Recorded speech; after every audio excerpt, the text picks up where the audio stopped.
Pete, it's great to have you with us. First of all, tell us about interacting with Ryan Williams for your story earlier this week and getting to learn about what's ahead for him of his sophomore season here at Alabama.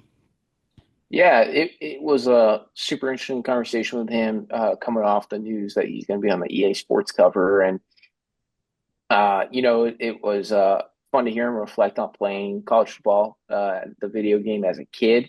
Um, and then beyond that, too, we had a pretty in-depth conversation about the pressure to win at Alabama and what that looks like. And, um, you know, there's so many things going on in college football, Roger. I guess I never sat down and really did the math that for Ryan Williams' entire childhood, Alabama won at least 10 games, and six natties, nine SEC titles. And so the year he was born was the 7-win season. So he was like 10 months old or something like that when the season finished. Um, so it's pretty crazy to hear him talk about that and the disappointment of 2024 and how that's kind of fueling him for 2025. And of course, you covered when he signed with Alabama and then has this freshman season, includes the great touchdown against Georgia, a lot of great plays all throughout the year. In your role covering college sports business, was he really the most valuable freshman you saw last year in college football? I would say that Jeremiah Smith was the most valuable freshman last year in college football just because he won the national title. He was able to play those extra games in the CFP. So I would say Jeremiah Smith. How meaningful is it then that we could see Ryan Williams share that cover of the EA Sports video game with Jeremiah Smith as they're having their sophomore season? Now these guys are getting set for their sophomore season as well. Um, you know, Very cool to hear them talk about the friendship that they have made. And they went on, I think they met on a couple of visits during the high school process, worked out once or twice. And then they were together at the Rose Bowl for the photo shoot. And he said JJ talked a little bit of smack. And he said that, it's time for me to kind of show why I was right up there with Jeremiah in those high school rankings. And for us here at Alabama, obviously Ryan Williams has taken so many headlines from his freshman year, had the New Wave podcast, did a lot of great things in the NIL space. But how does this help elevate him even further, being the face of the only college football video game? I mean, it's a heck of a recruiting pitch for Alabama to be able to say, "Hey, uh, you know, our star is on the cover of EA. You come here and be a star at Alabama. You can be a star in college football."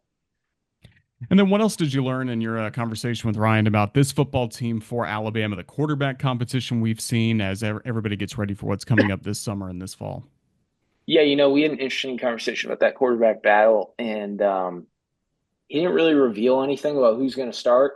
But he did sound a little surprised at how long it's gone. And I think in this age of college football, Kalen DeBoer did a really good job trying to keep those three quarterbacks together. And I think that was the most important thing, not naming a starter. But you could tell a little bit talking to Ryan that he's surprised that there isn't like a clear cut number one right now. But he at least what he told me is that he feels good about all three of them.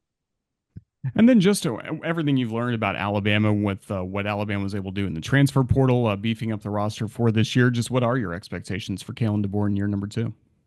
Yeah, to make the CFP, I think that's the expectation and kind of what from talking to fans and also that just trying to I talked to Kalen in February and then talking to Ryan. I think that they feel the pressure and they know the pressure and they're trying to put the pressure on themselves to make the CFP. And it's a huge year for Alabama. And if they don't make the CFP, the conversations are really going to start swirling.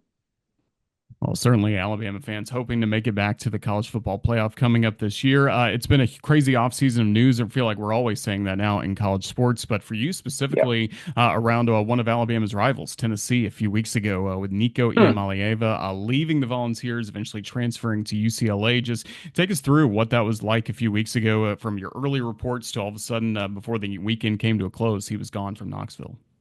Yeah, pretty crazy sequence of events there to report that they're in negotiations to 48 hours later. He's hitting the portal and Tennessee needs a quarterback. So um, surreal from a reporting standpoint, but then from trying to put my hat on in analysis of college football, it's Josh Heupel made the move that he thought was for the betterment of the program. And we'll see how it works. He thought it was time to move on, and now they're going to have a quarterback competition this summer. Do you think we're going to see more of this coming up, even players sitting out during games coming up this fall, or does Tennessee's tough stand maybe prevent against that from other players, you think? Yeah, I'm not sure. I think Tennessee is going to be under a microscope to see how things go this fall. And is the conclusion going to be that, you know, should they have kept Nico or should they not have? And I think what the on field, stuff shows will be interesting to watch.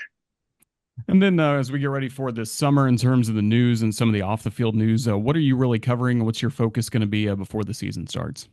Yeah, so a lot of focus on the college football playoff format, what that's going to look like in 2026. A lot of major programs have quarterback competitions that need closely followed that will really start ramping up into June, July. And then beyond that, too, the college baseball has become such a huge thing in the spring and summer that we're going to start trying to cover it here at On3 a little bit and do the transfer portal and see how that goes. So I'll be doing a little bit of that as well. Well, you guys do tremendous work. Pete Nakos, thank you for your time giving us insights on Ryan Williams, Alabama football, plus college football as a whole. We appreciate your good work and best of luck with everything coming up. Thank you. You bet. Thanks so much, Roger.